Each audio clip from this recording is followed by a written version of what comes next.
Hoje nós vamos falar sobre uma decisão do STJ que entendeu que um candidato a concurso público que possui qualificação superior à exigida pelo edital tem direito a ser nomeado para exercer o cargo. Para quem não me conhece, meu nome é Michele, eu sou advogada e mestre em Direito pela PUC-SP e aqui no canal a gente analisa os precedentes judiciais. Porque não basta a gente saber o que diz a lei escrita, a gente precisa saber como ela está sendo interpretada pelos nossos tribunais para garantir segurança jurídica, igualdade e legalidade.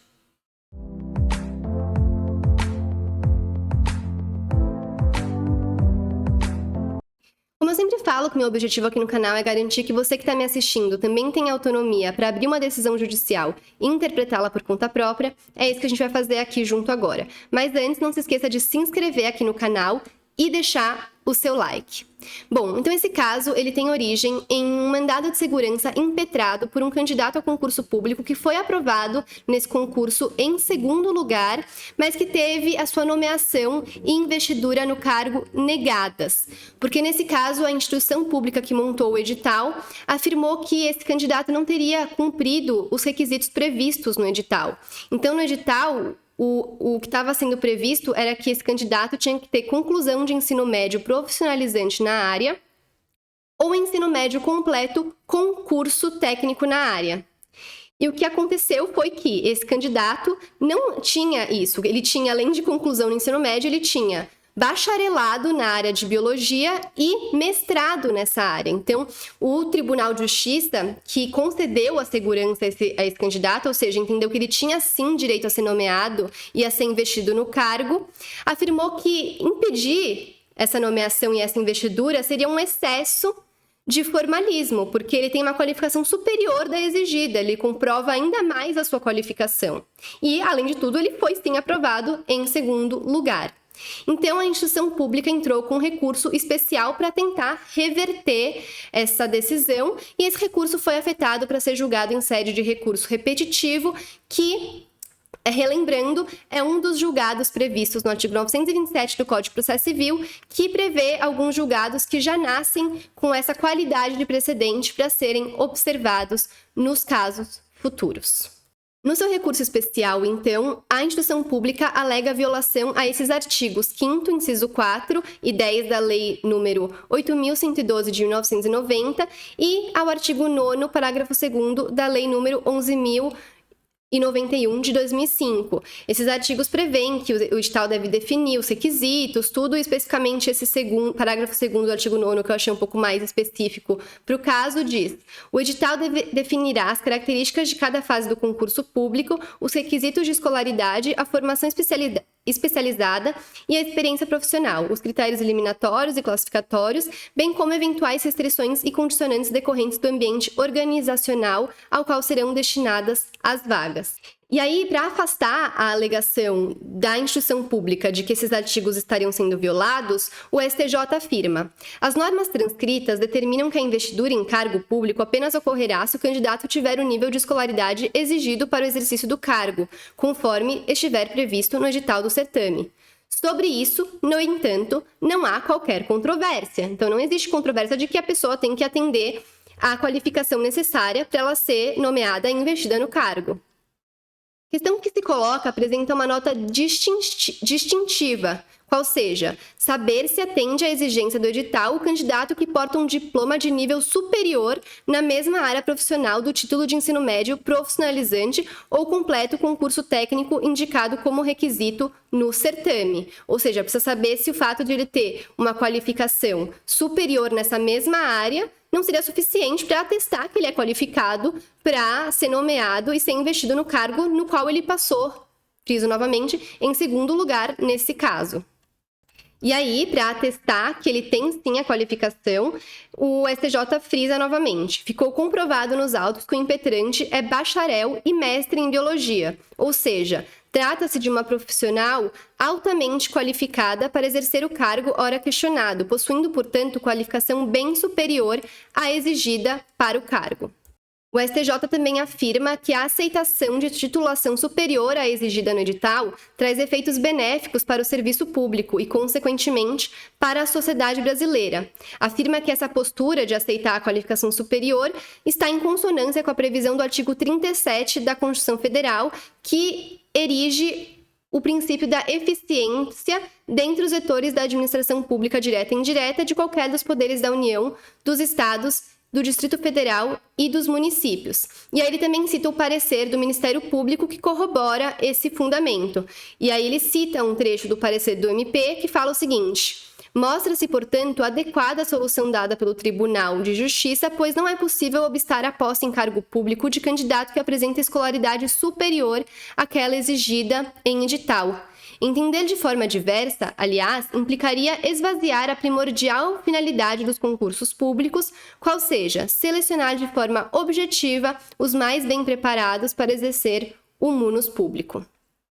E aí eles também citam outros julgados, decisões anteriores do STJ, que já seriam nesse mesmo sentido de que está sendo decidido, de que o candidato tem sim direito a ser nomeado e investido no cargo. Então ele cita aqui algumas decisões anteriores. E ele fala, inclusive, que as decisões citadas pela instituição pública para falar que o candidato não teria direito são distintos desse caso. Então, de novo, o STJ ele faz uma distinção, que é também algo que eu sempre friso nos vídeos, de que existe um precedente, mas se o seu caso tem uma peculiaridade distinta, pode ser que aquele precedente não se aplique. Então, o próprio STJ fala, os precedentes que você está citando em instituição pública, eles são diferentes desse caso, porque nesse caso tem uma peculiaridade distinta. E essa peculiaridade distinta é que o candidato possui diploma de nível superior na mesma área profissional para que presta concurso público. E aí, portanto, com base nisso, ele julga o caso concreto, falando que nega provimento ao recurso especial da instituição pública, porque o candidato tem sim direito à nomeação e à investidura no cargo, como foi reconhecido pelo Tribunal de Justiça, e como sempre, ele fixa a tese desse repetitivo, que nesse caso diz o seguinte: o candidato aprovado em concurso público pode assumir cargo que, segundo o edital, exige título de ensino médio profissionalizante ou completo concurso técnico em área específica, caso não seja portador desse título, mas detenha diploma de nível superior na mesma área profissional. Essa foi uma tese que eu entendo que ela tá até legal, tá bem de acordo com as circunstâncias do caso concreto, mas ela também não deixa claro se nesse caso esse diploma de nível superior é só o bacharelado, só a graduação, ou se o fato dele ser mestre nessa mesma área profissional, se ele ter um mestrado nessa mesma área, também foi levado em consideração como um fator relevante para reconhecer o direito à nomeação e à investidura no cargo. Então, por isso, de novo, a gente tem que sempre analisar o precedente como um todo. Se no seu caso você passou num concurso público, mas não foi numa qualificação muito boa, porque nesse caso o candidato também estava em segundo lugar, e você tem só o bacharelado, mas não tem o mestrado, a gente vai ter que verificar se esse precedente vai se aplicar ou não, tá bom? Então, é sempre importante a gente frisar isso, que essa tese, nesse caso, ela foi legal, mas ela não pode ser analisada sozinha. A gente tem que sempre fazer o que a gente fez aqui, que é analisar a decisão como um todo. E antes de finalizar, eu queria parabenizar esse julgado, porque ele cumpriu um dever que, a partir do CPC de 2015, que trouxe essa questão dos precedentes judiciais, que valorizou esses precedentes judiciais, deve sempre ser levado em consideração nos precedentes formados pelos tribunais, né? Então, é a modulação. Em todos os acórdãos que eu analisei aqui no canal até hoje, nenhum acórdão falava sobre a necessidade ou não de aplicar a modulação na decisão. E esse acórdão, ele cumpriu esse dever. Ele fala que, no caso, não há que se falar em modulação dos efeitos do julgado, uma vez que o entendimento firmado no presente recurso repetitivo é predominante no STJ há bastante tempo. O que é a modulação? A modulação ela é uma possibilidade de você restringir os efeitos daquela decisão para um momento futuro. Então, nesse caso, o STJ fala, olha, como o entendimento que eu estou adotando aqui agora, ele é um entendimento que vem sendo adotado há bastante tempo, então já é um entendimento que vem determinando qual que é a pauta de conduta a ser seguida pela sociedade, eu não tenho que falar que o que eu estou decidindo agora só vai ter efeitos no futuro, porque já vem sendo isso o que vem regendo a sociedade de qualquer maneira. E isso é um entendimento que eu estou de acordo. Realmente não tem que ter modulação quando está confirmando um entendimento até então dominante.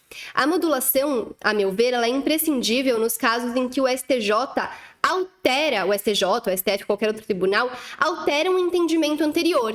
Então, o entendimento até hoje era um, e a partir dessa nova decisão ele passou a ser outro, porque isso, querendo ou não, muda a pauta de conduta a ser seguida pelo jurisdicionado. A lei não muda, mas se a interpretação dos tribunais muda, pra gente é como se a lei tivesse mudado, entre aspas, né? Mas se a interpretação muda, a forma como a gente tem que agir diante dela também vai mudar.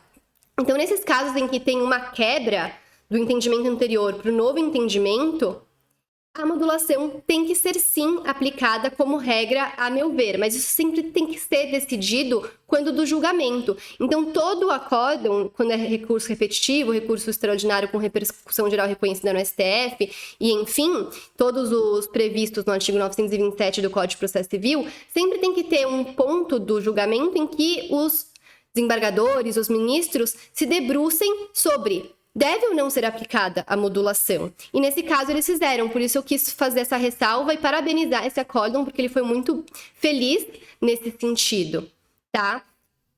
Inclusive, ao falar sobre a não necessidade da modulação nesse caso, eles fazem a ressalva que não se figura presente a necessidade de modulação dos efeitos do julgado, tendo em vista que tal instituto visa a assegurar a efetivação do princípio da segurança jurídica, impedindo que o jurisdicionado de boa-fé seja prejudicado por seguir entendimento dominante que terminou sendo superado em momento posterior, o que, como se vê claramente, não ocorreu no caso concreto. Então, ele basicamente explica isso que eu tentei explicar da forma mais simples possível para você que está me assistindo e, eventualmente, não é da área do direito. A modulação é extremamente importante. Na minha dissertação de mestrado, que é sobre precedentes, eu coloco ela como um ponto central de extrema relevância.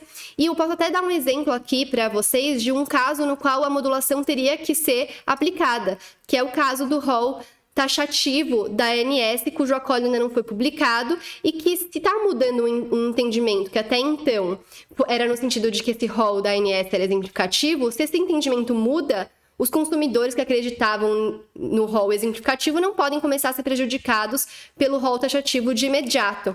Ele só pode valer para os casos que nascerem no futuro. Esse entendimento que, de qualquer maneira, eu vou fazer um vídeo específico quando o acórdão for publicado para fazer todas as minhas críticas, que são muitas, a ele. Tá bom? Então, por hoje é isso. Espero que tenham gostado. De novo, não se esqueçam de se inscrever aqui no canal e deixar o seu like e compartilhar esse vídeo com outras pessoas que vocês acreditem que também possam se interessar sobre esse tema.